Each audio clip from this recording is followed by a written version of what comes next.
अस्सलाम वालेकुम। खुशामदीद करता हूँ मैं सालार उर्दू पर। कई रोज़ से हम ऑनलाइन नहीं आ पा रहे हैं। आज हम आपको आरबीएससी 10th क्लास जान पहचान उसका 14वां सबक पढ़ाने जा रहे हैं। इससे पहले हमने रज़्ज़ सुल्तान के बारे में पढ़ा था और आज हम पढ़ेंगे काठ का घोड़ा। सबसे पहली चीज़ तो ये है, देखो ये काठ का घोड़ा जो हमें ये सबक है, ये हमें बहुत कुछ बयां करता है और हमें बहुत कुछ सिखाता है।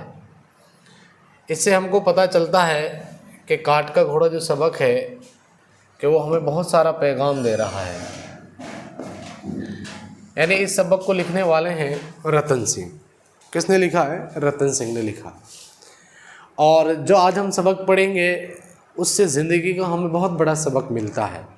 सबक क्या मिलता है? हमें वक्त रहते ही अच्छा फ़ैसला ले लेना चाहिए और वक्त रहने से पहले पहले ही हमको अच्छा फ़ैसला ले लेना चाहिए और अपनी ज़िंदगी को अच्छा बना लेना चाहिए। अगर आप लोग फ़ैसला तब लेते हो जब वक्त निकल जाता है तो आप समझ लीजिएगा कि आपको बहुत सारा नुकसान हो रहा है। उससे पहले जो काठ का घोड़ा सबक है वो किसने लिखा है उसके बारे में पढ़ेंगे, थोड़ा मुख्तसर पढ़ेंगे। उसका नाम है रतन सिंह। क्या नाम है? रतन सिंह। देखो ये आपके सामने रतन सिंह दिख रहा है दोनों तस्वीरों में, और ये जो बीच में है पिंजरे का आदमी, ये इनका एक अफसाना है। ये भी आपको दिख रहा है, ये भी हम पढ़ेंगे उसकी सवाई हाथ में। और नाम उसका क्या है? रतन सिंह है। ये लिख दिया नाम। जन्म 1927 ईस्वी। देखो एक चीज़ याद रखना आप लोग, मान लो किसी का आप जन्म वफ़ात लिख रहे हो, थोड़ा मोबाइल में देखना साफ आ रहा है। एक चीज़ ये है कि अगर आप लोग किसी की भी शायर की सवाई हाथ लिख रहे हो तो उसमें सबसे पहले आप क्या करोगे, जैसे मान लो आप 1844 में कौन पैदा हो रहा है? इस्माइल मेरठी हो रहा है। अगर आप उर्दू में भी लिखते हो तो आपको ये हमजा करके लगा देना है, जो ईस्वी के लिए इस्तेमाल होता है। किसके लिए होता है? जो ये ईस्वी इस्तेमाल किया है ये ज़रूरी है। ये क्या है? ज़रूरी है। अगर आप लोगों ने ईस्वी इस्तेमाल नहीं किया तो समझ लो आपका आधा नंबर या आधे से कम नंबर, आपका 1/4 नंबर कट जाएगा। इसके बाद में देखिएगा, ये रतन सिंह की हालात ज़िंदगी है, थोड़ी मुख्तसर है और लेकिन अच्छी है। जन्म हो रहा है 1927 में, वफ़ात 2021 ईस्वी में। देखो 21 उर्दू में मैंने हमजा लगा दिया है, और अगर मैथ में हमजा नहीं लगा है तो उसका तुम्हें कोई उस चीज़ का इशू नहीं करना। मैंने दोनों चीज़ों में लिख दिया है, लेकिन ईस्वी आपके लिए बहुत ज़रूरी है लिखना। देखो रतन सिंह कस्बा दाऊद, तहसील नारोल, ज़िला सियालकोट में पैदा हुए। सियालकोट अब कहाँ पर है? पाकिस्तान में है। पाकिस्तान में है। एक मुकामी स्कूल में मैट्रिक तक तालीम हासिल की। मैट्रिक कहते हैं 10th क्लास, यानी जो तुम्हारी क्लास चल रही है वो 10th क्लास की जो तालीम है, मुकामी स्कूल जो घर से कहीं नज़दीक होगा, घर एक तरीके से घर पर ही मान लो, है ना। इसके बाद में देखो, और तक़सीम वतन के बाद हिंदुस्तान चले आए। तक़सीम वतन यानी जब हमारा वतन तक़सीम हो गया था, जब हमारा भारत और जैसे पाकिस्तान अलग हुए थे, तो उसके बाद में ये कहाँ पर चले आए थे? हिंदुस्तान चले आए थे। 1962 में ऑल इंडिया रेडियो में प्रोग्राम एग्जीक्यूटिव की हैसियत से मुंसलिक हुए। अपनी मुलाजमत के दौरान उन्होंने जालंधर, भोपाल, लखनऊ, जबलपुर और श्रीनगर वगैरह शहरों में क़याम किया। इसमें से दो चीज़ें पूछने के लायक हैं। एक उन्होंने कहाँ कहाँ पर क़याम किया है, दूसरा ये कि वो उन्होंने ऑल इंडिया रेडियो में कौन से उस पर मनसब पर मुंसलिक थे। उसका नाम है एग्जीक्यूटिव की हैसियत से मुंसलिक रहे, और अपनी मुलाजमत के दौरान उन्होंने बहुत सारे सफ़र भी किए थे। उन्हें शुरू से अफसाना निगारी का शौक़ था। देखो अफसाना कहते हैं कहानियाँ, निगारी कहते हैं तरीके से लिखना। उन्हें कहानियाँ लिखने और पढ़ने का भी बहुत शौक़ था। कब से? बचपन से ही। तालिब इल्म के दौर में कहानियाँ लिखने के लगे। बतौर अफसाना निगार उनका नाम बहुत जल्द मशहूर हो गया। पहली आवाज़, पिंजरे का आदमी, काठ का घोड़ा और पनाहगाह उनके अफसानवी मजमूए हैं। देखो 4 दिए गए हैं। पहला पहली आवाज़, दूसरा पिंजरे का आदमी, तीसरा काठ का घोड़ा, चौथा पनाहगाह। ये इनके क्या हैं? अफसानवी मजमूए। याद रखना, आपसे उनके अफसानवी मजमूए भी पूछ सकता है मारूजी सवालात में। 1 नंबर में पूछ सकता है कि भाई पिंजरे का आदमी किसका अफसानवी मजमूआ है, काठ का घोड़ा ऐसे भी पूछ सकता है किसका सबक है, और काठ का घोड़ा किसका अफसानवी मजमूआ है। दोनों चीज़ सवालात पूछ सकता है आपसे। उन दो नावलटों दरबदरी, और दो उसके नाविलट थे। वो नाविलट होते हैं, नाविल के छोटे रूप होते हैं। क्या होते हैं? नाविल के छोटे रूपों को हम क्या कहते हैं? नावलट कहते हैं। दरबदरी और उड़न खटोला, और एक तवील सवाही नज़म। तवील कहते हैं जो लंबी होती है, हड बीती उर्दू और पंजाबी में शाई हो चुकी है।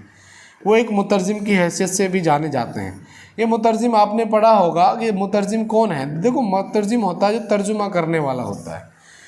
क्या करने वाला होता है? तर्जुमा। मान लो आप लोग इंग्लिश का तर्जुमा उर्दू में लिख रहे हो तो आप भी एक मुतरजिम हो, या फिर आप कोई बंगाली, कन्नड़ी, कोई भी लैंग्वेज का अपनी लैंग्वेज में तुम ट्रांसलेट कर रहे हो, उसे मुतरजिम कहते हैं।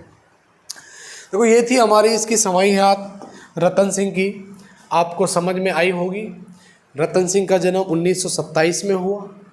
नारोल और सियालकोट में पड़ता है, सियालकोट जो पाकिस्तान में है, और 2021 में इनकी वफ़ात हो जाती है। इन्होंने जो सबक लिखा है वो लिखा है काठ का घोड़ा। क्या लिखा है? काठ का घोड़ा।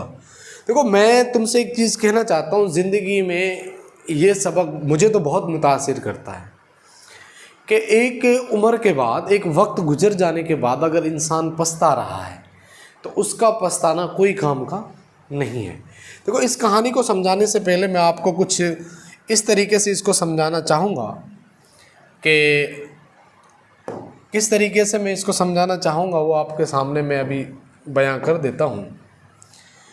देखो, एक जो था रतन सिंह, आप जानते हैं 1921 में इसका जन्म हो रहा है ईस्वी में, और 2021 में वफ़ात हो रही है। नहीं सॉरी, 1927 में शायद इसका जन्म हो रहा है और 2021 में वफ़ात। अब इन्होंने एक सबक लिखा है काठ का घोड़ा। क्या लिखा है? काठ का घोड़ा।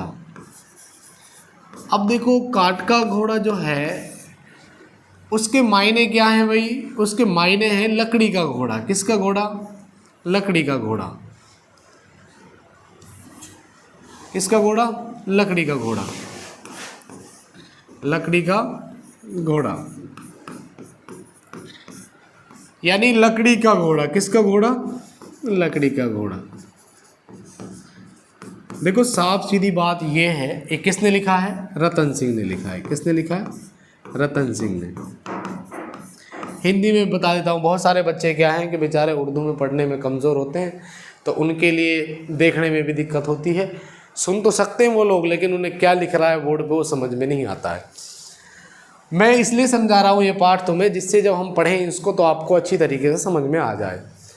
तो रतन सिंह ने लिखा है 1927 में उसका जन्म हो रहा है और 2021 में उनकी वफ़ात हो रही है। इसके बाद में देख लीजिएगा, काठ का घोड़ा यानी लकड़ी का घोड़ा, इस सबक का उन्वान रखा गया है। क्या रखा गया? उन्वान। उन्वान देखो कहते हैं हम शीर्षक को। किसे कहते हैं? शीर्षक को। या देखते एक टाइटल होता है। और दूसरी चीज़ ये है, आप लोग इस चीज़ का ध्यान दीजिए कि एक लकड़ी का घोड़ा ना हिल सकता है और ना डुल सकता है। वो कब तक हिलेगा नहीं? जब तक उसको कोई हिलाने वाला दूसरा नहीं आएगा। तो इस सबक का उन्वान इसीलिए रखा है।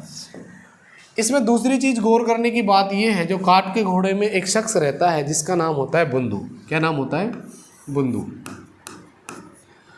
अब ये जो शख्स होता है, ये अपना जो बोलते हैं जैसे मजदूरी करते हैं, एक काठ का जो एक लकड़ी का होता है, ठेला होता है, उसको खींचता है। एक दिन क्या होता है, एक देवनगर के बाज़ार में, देवनगर की जो बस्ती थी उसकी एक तंग रास्ता था। देखो, तंग रास्ता इसमें दिखाया गया है, बल्कि हमें समझाया गया है इस चीज़ के लिए कि एक इंसान कहाँ तक मजबूर हो सकता है कि वो अपना ठेला लेकर जा रहा है और चढ़ाई पर चढ़ रहा है और वज़न इतना हो गया है वो उसको खींच नहीं पा रहा है, और ऊपर चढ़ते चढ़ते चढ़ते वो ठहर जाता है और उसके पीछे बहुत सारे लोग भी परेशान हो जाते हैं। आखिर में होता क्या है, बुंदू सोचता है, अब वो पिछले दिन याद करता है जब वो मेले से काठ का घोड़ा खरीद कर लाया था। जिस तरीके से मेले से काठ का घोड़ा लाकर वो पछताया था, उस तरीके से वो आज अपने बेटे के बारे में सोच रहा है जिसका नाम है चंदू। क्या नाम है? चंदू। उसके बेटे का नाम है चंदू। चंदू कौन था? बुंदू का बेटा। अब उसके बारे में सोच रहा है, बाप ठेला चलाता है तो बेटा भी क्या चलाएगा? ठेला चलाएगा। अब वो इस चीज़ में पछता रहा है, जब मैं मेले से काठ का घोड़ा खरीद कर लाया था तो मेरे मोहल्ले में कोई वकील लेकर आया था, कोई घूं घूं करने वाली गाड़ी लेकर आया था, कोई लहटू लेकर आया था फिरने वाला, कोई बंदूक लेकर आया था, कोई गाड़ी लेकर आया था, कोई ट्रेन लेकर आया था। जो और तरह के खिलौने वो लेकर आए थे जो बच्चे, वो आज कोई मुनीम है, कोई इंजीनियर है, कोई वकील है, कोई रेल का ड्राइवर है, लेकिन आज वो खुद क्या बना हुआ था? एक मज़दूर बना हुआ था। इस सबक हमें ये पैगाम देता है, और वो कहता भी है कि जिन लोगों को आगे जाना है वो मेरे पैरों में पहिए लगवा दे। मुराद ये है कि बहुत सारे लोग इस दुनिया में बहुत आगे निकल जाते हैं और बहुत सारे लोग बहुत पीछे रह जाते हैं। वजह क्या है? वजह बस यही है कि कुछ लोग क्या है कि वक्त पर सही फैसला ले लेते हैं, जिनकी वजह से वो बहुत आगे तक चले जाते हैं, और कुछ लोग फैसला नहीं ले पाते हैं, कल पर टाल देते हैं। कल पर टालने वाले हमेशा ही पीछे रह जाते हैं। चलो हम सबक की शुरुआत करते हैं। सबक का नाम है काठ का घोड़ा। सबक नंबर 14 है। सबक का खुलासा करेंगे। इसमें कह रहा है, देखो, सबक काठ का घोड़ा रतन सिंह एक इंसानों के लिए नसीहत आमेज अफसाना है। देखो, नसीहत आमेज कहते हैं एक तरीके से इंसानों के लिए पैगाम रसा, नसीहत करना। जैसे माँ बाप हर अपनी औलाद के लिए नसीहत करता है कि बेटे बुरे काम मत करना और दुनिया की बुराइयों से बचे रहना। हर माँ बाप अपनी औलाद के लिए नसीहत करता है। तो ऐसे ये सबक पूरी दुनिया को एक नसीहत आमेज दे रहा है। और इस अफसाने में उन्होंने गरीब मज़दूर जो ठेला चलाकर अपनी ज़िंदगी बसर करता है उसका किस्सा बयान किया है। किसका किस्सा बयान किया है? एक गरीब मज़दूर है जो अपनी ज़िंदगी ठेला चलाकर क्या कर रहा है? ज़िंदगी गुजर बसर कर रहा है। उसकी एक किस्सा बयान किया गया है और इंसानों को नसीहत दी है कि हमें वक्त से पहले संभल जाना चाहिए, वरना आखिर में हमें पछताना पड़ता है। यानी अगर हम वक्त रहते ही संभल गए तो हमको बाद में नहीं पछताना पड़ेगा। जैसे मान लो 10th क्लास तुम्हारा जो ये वक्त चल रहा है बड़ा ही अहम वक्त है। अगर आप लोग पढ़ाई नहीं करोगे, कल के ऊपर टाल दोगे, तो आप लोग कोई फ़ायदा नहीं है। जो आपका ये वक्त चल रहा है सोने से भी ज़्यादा कीमती है। यानी ये वक्त तुम्हें दोबारा कभी नहीं मिलेगा। यानी आपकी सालें बेकार हो सकती हैं। अगर आप लोग फेल हो गए तो 1 साल वेस्ट जाएगी। तो इसीलिए आप जी लगाकर और मन लगाकर मेहनत करोगे, यही तुम्हारा सही फैसला है। इसके बाद देखो, इस अफसाने में एक बुंदू ठेले का जिक्र किया गया है जो ऐसे वक्त में बेजान व साख्त हो गया है जब अंधेर देव की नगरी में तंग रास्ते में रुक गया। एक रास्ता है, उसमें वो ठेला चढ़ रहा है और रुक गया है। जब उसके पीछे कारें, ट्रक, बसें, मोटरसाइकिल और स्कूटर, गरज ये सभी तेज़ रफ्तार गाड़ियाँ लंबी कतार ठहर सी गई है और उन्हीं के बीच में तांगे और रक्शे भी फंसे हुए हैं, लेकिन बंदू वैसे ही हालत से बेखबर है। यानी उस हालत से वो क्या है? बेखबर है। यानी कौन सी हालत से बेखबर है? जो उसके पीछे वो दुनिया रुकी हुई है, उस हालत से वो बेखबर है। इसमें मिसप्रिंट हो रहा है, इसको और सही कर देंगे। और कितार में उन गाड़ियों में बैठे हुए, कितार कहते हैं लाइन में, गाड़ियों में बैठे हुए वज़ीर, मुल्क के बड़े बड़े कारखानेदार, कारोबारी, सेठ, दफ्तर के अफसर, फौजी और पुलिस वाले, बाबू, आम लोग, स्कूल और कॉलेजों के बच्चे, डॉक्टर, नर्स, इंजीनियर, सभी के सभी ठहर गए हैं। ऐसा लगता है जैसे बंदूक के सुस्त रफ्तार की वजह से सभी की रफ्तार धीमी पड़ गई है। यानी इसमें यहाँ तक जो हम पैराग्राफ में समझे हैं वो ये चीज़ समझ में आ रही है, एक रास्ता है जो सुकड़ा रास्ता है, तंग कहते हैं सुकड़े हुए रास्ते को, उसमें एक वो ठेला लेकर चढ़ रहा है और रास्ते में वो ठहर जाता है और रुक इसलिए जाता है क्योंकि थक जाता है वो, और वो अब हिल नहीं पाता है। उसके पीछे उसके कार, ट्रकें, बसें और उसमें बैठे वज़ीर, बच्चे, इंजीनियर, वकील, सब लोग परेशान हैं और सब उनके पीछे खड़े हैं। और उसकी रुकी दुनिया में सभी लोग परेशान थे। वज़ीर को किसी गैर मुल्की वफ़द से मिलने का वक्त नज़दीक आ रहा है। एक ट्रेन, देखो यहाँ पर एक क्वेश्चन हल हो गया कि वज़ीर बेचैन क्यों था। एक क्वेश्चन आएगा जब हम बाद में हल करेंगे, लेकिन तुम लोग यहीं पे हल करते हुए चलो। उसको किसी गैर मुल्की वफ़द से मिलना है, कोई मेहमान आ रहा है, उससे उसको मिलना है, इसलिए वो बेचैन था। और उनका मिलने का जो वक्त था वो निकला जा रहा था। वजह क्या थी कि सामने जो बंदू का ठेला था वो रुका हुआ था। एक ट्रेन ड्राइवर को अपनी गाड़ी लेकर जाने का वक्त आ गया है और स्कूल के बच्चे बच्चों की पढ़ाई का वक्त निकला जा रहा है और सभी लोग बुंदू की कोई मदद करने नहीं आया। गुस्से में आकर कहा कि जिसको जल्दी है वो मेरे पैरों में पहिए लगवा दे। यानी यहाँ तक देखो एक चीज़ आई है, देखो बच्चे पढ़ाई निकली जा रही है, जो बच्चे पढ़ाई लिखाई नहीं करते वो तो यहाँ ये सोच रहे थे कि जितने पीरियड निकल जाए तो उतना अच्छा है। वो कोई तुम्हारी तरह होगा कि जितने पीरियड निकले उतना ही अच्छा, पिटाई से भी बच जाएंगे। लेकिन वो बाद में कह रहा है कि कोई एक चीज़ यहाँ पर हमारे समझ में आती है कि उसके पीछे कितने सारे लोग थे लेकिन कोई किसी की मदद को नहीं आया। इसका मतलब ये है कि ज़माने में कोई किसी का साथ नहीं देता है। अगर आप लोग खुद हाथ पैर हिलाओगे तो आपका लोग साथ देंगे। तो वो कह रहा है जिसको जल्दी है वो पैरों में पहिए लगवा दे। और जो लोग उस जाम में फंसे हुए थे उन लोगों का चंद मिनट का मतलब था लाखों का नुकसान। देखो लोगों का नुकसान, लाखों का नुकसान क्यों था? इसमें ताजिर लोग थे। कौन थे? ताजिर। ताजिर कहते हैं हम बिजनेसमैन को, व्यापारी को। अब उनके एक मिनट का मतलब था लाखों का नुकसान। अगर एक मीटिंग भी निकल गई तो ये समझ लो कोई डील रह गई किसी से, मतलब कोई चीज़ फ़रोख्त करनी है, तो कहने का मतलब ये था कि जो वक्त निकला जा रहा था उनके लाखों के नुकसान थे। इसके बाद में देखिए, लेकिन बुंदू इन सबसे बेखबर था। बुंदू कौन था? जो वो ठेला चला रहा था। वो इन सबसे क्या था? बेखबर था और बेनियाज है। उस बुंदू को वो बात याद आ रही थी जब वो मेले से एक काठ का घोड़ा लेकर आया था जो और बच्चों के खिलौने से बेकार और बेजान था, और बुंदू उस घोड़े को अच्छा समझकर ले आया था। तो कहने का मतलब ये है, लोग कहते हैं कि भाई सपूत के जो क्या बोलते हैं, पूत के पाँव पालने में दिख जाते हैं, तो वो इसीलिए बोलते हैं क्योंकि उसकी जो बचपन की जो हरकतें होती है उन्हें देखकर ही लोग समझ जाते हैं, ख़ासतौर से माँ बाप भी समझ जाते हैं ये कुछ आगे कर कुछ अच्छा करेगा। जब आप लोग बचपन में एक काठ का घोड़ा, लकड़ी की चीज़ें खरीदोगे तो जाहिर सी बात है आप भी एक काठ का घोड़ा ही बनोगे। इसके बाद में देख लीजिएगा, बुंदू सोचने लगा कि बाप ठेला खींचता है और बेटा भी ठेला खींचेगा। ये बात सोचकर वो अपने बेटे चंदू को लेकर परेशान था, लेकिन फिर कहने लगा कि एक काठ का घोड़ा सोच भी क्या सकता है, वो तो बेजान होता है और वो बगैर हिलाए हिल भी नहीं सकता। यानी काठ का घोड़ा बगैर हिलाए हिल भी नहीं सकता है। और बुंदू अब इतना थक चुका था कि वो एक कदम भी नहीं रख पा रहा था, क्योंकि ये सारी बातें गाड़ियों के हॉर्न की आवाज़ों और लोगों के शोर में दबी जा रही है, और काठ के घोड़े में कदम उठाने की हिम्मत नहीं। वो आगे नहीं बढ़ पा रहा है और पीछे खड़े सभी लोग परेशान हैं। और बुंदू का काठ का घोड़ा अंधेर देव के बाज़ार में अपने ठेले के साथ खड़ा हो गया है। उसके पाँव में हरकत आए तो वो ज़िंदगी आगे बढ़े। देखो ये, और बुंदू काठ का घोड़ा अंधेर देव में। देखो बुंदू को काठ का घोड़ा कहा गया है, इसलिए मैंने ये चीज़ लिखी है यहाँ पे। आप लोग इसको मिसप्रिंट मत समझना।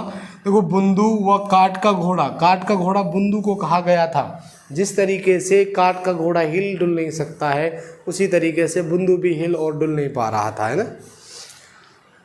और जब हरकत आए, इस सबक से ये पैगाम मिलता है कि हमें सही वक्त पर सही फैसला ले लेना चाहिए। अब आ गया इससे क्या पैगाम मिला, ताकि हमारी ज़िंदगी अच्छी बन सके, हम उन असबाब की तह तक पहुंचना चाहिए। असबाब कहते हैं सबब। असबाब जमा है किसकी? सबब की। देखो सबब कहते हैं हम वजह को, कारण, क्या वजह है। असबाब की तह तक पहुंचना चाहिए कि ज़िंदगी की दौड़ में कुछ लोग बहुत आगे क्यों निकल जाते हैं और कुछ लोग क्यों बहुत आगे पीछे रह जाते हैं। शायद यहाँ पे मिसप्रिंट हो गया, कुछ लोग क्यों पीछे रह जाते हैं और कुछ लोग क्यों इतने आगे निकल जाते हैं। अगर हम तरक्की और पिछड़ जाने के असबाब का इल्म हो जाए तो फिर हम आसानी से अपनी कमज़ोरियों पर काबू पा सकते हैं। देखो ये चीज़ें यहाँ पर आई है कि हमें ज़िंदगी में वक्त रहते ही क्या ले लेना चाहिए? फैसला ले लेना चाहिए। यानी ये सबक आपको उम्मीद है कि इसका खुलासा और पैगाम दोनों समझ में आए होंगे। अब हम इसके सवालात और जवाबात करेंगे। सवाल नंबर एक क्या कह रहा है? सवाल नंबर 1 कह रहा है बुंदू को काठ का घोड़ा क्यों कहा गया था। देखो काठ का घोड़ा किसे कहते हैं? लकड़ी के घोड़े को। किसे कहते हैं? लकड़ी के घोड़े को। लकड़ी के घोड़े को क्या कहते हैं? काठ का घोड़ा, यानी लकड़ी का घोड़ा। अब लकड़ी का घोड़ा जब उसमें आप धक्का लगाओगे तो वो आगे जाएगा। ऐसी हालत हो गई किसकी? बुंदू की भी। अगर कोई इसकी मदद करे, इसमें धक्का दे तो ये आगे बढ़े, नहीं तो नहीं बढ़ सकता है। देखो जवाब में, देखो जवाब किस तरीके दे रखा है। जिस तरह एक काठ का घोड़ा हरकत नहीं कर सकता है यानी बेजान है, उसी तरह बुंदू भी अपनी ज़िंदगी में कुछ नहीं कर पा रहा है। ठीक है, बुंदू को इसी वजह से काठ का घोड़ा कहा गया। बुंदू की हालत उस काठ के घोड़े यानी लकड़ी के घोड़ा की तरह बेजान हो गई है, इसीलिए कहा गया है उसको। ठीक है, इसके बाद में सवाल नंबर 2, बुंदू की सुस्त रफ्तार का असर किन किन लोगों पर पड़ा। यानी बुंदू कहते हैं जो जिसके ऊपर ये सबक लिखा गया है, उसकी सुस्त रफ्तार का असर जो था किन किन पर पड़ा है। जवाब नंबर 1, बुंदू की सुस्त रफ्तारी का असर हर शख्स पर पड़ा है। उसके पीछे खड़ा था जैसे वजीर, कारखानेदारों, सेठ, साहूकारों, इंजीनियर,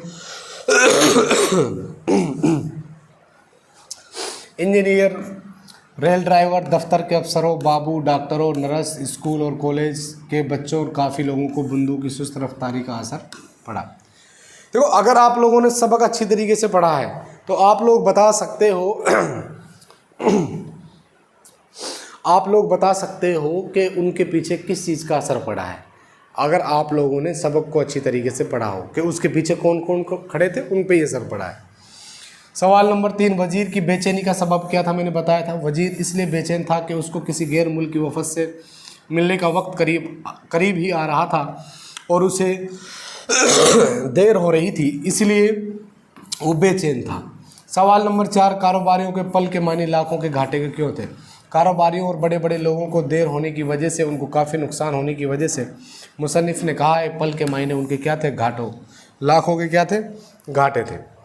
इसके बाद में 5वां क्वेश्चन कह रहा है चंदू के बारे में बुंदू के जहन में क्या ख्याल आया था।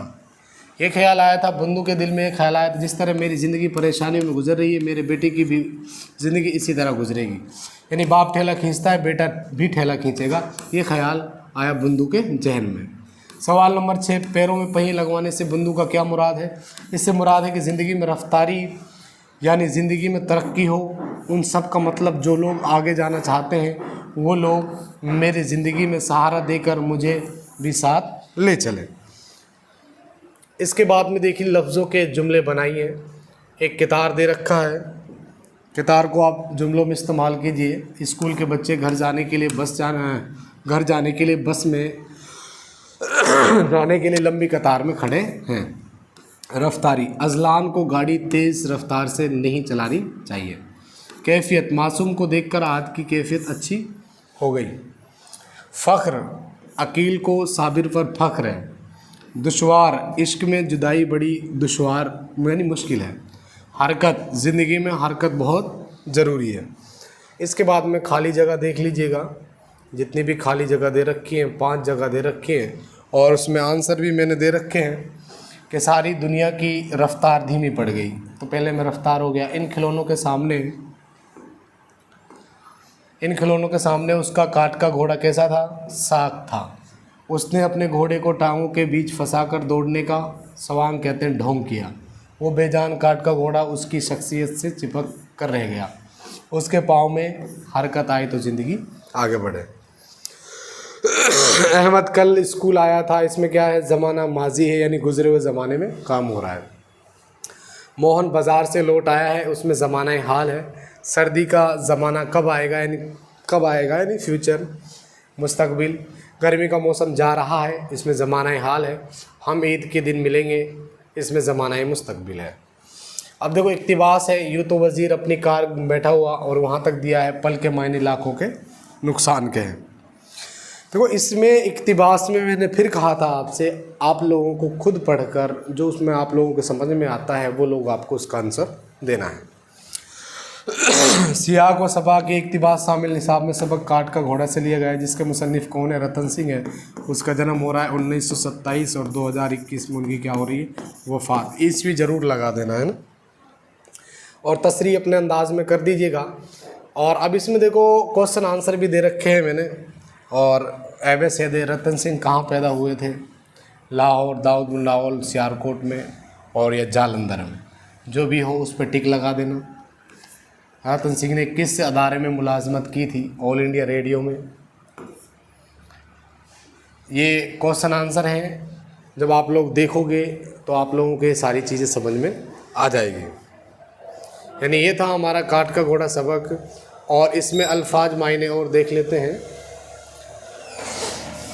देखो अल्फाज मायने क्या कह रहे हैं। काठ का घोड़ा यानी लकड़ी का घोड़ा, वफद कहते हैं नुमाइंदों को, रोड मार्च कहते हैं हुक्म न मानने पर फौजी को सज़ा मिलती है, उसको रोड मार्च कहते हैं। यानी पीठ पर कुछ वजन। बेनियाज कहते हैं बेपरवाह को, साख्त कहते हैं बेहरकत को, सवांग कहते हैं खामोश, नकल या ढोंग करना। बारिक्स को कहते हैं बरखिलाफ यानी उल्टा। महज कहते हैं सिर्फ, और मुकर्रर कहते हैं तयशुदा। इसके बाद में देख लीजिएगा तलखिए, ये तो अगला सबक है।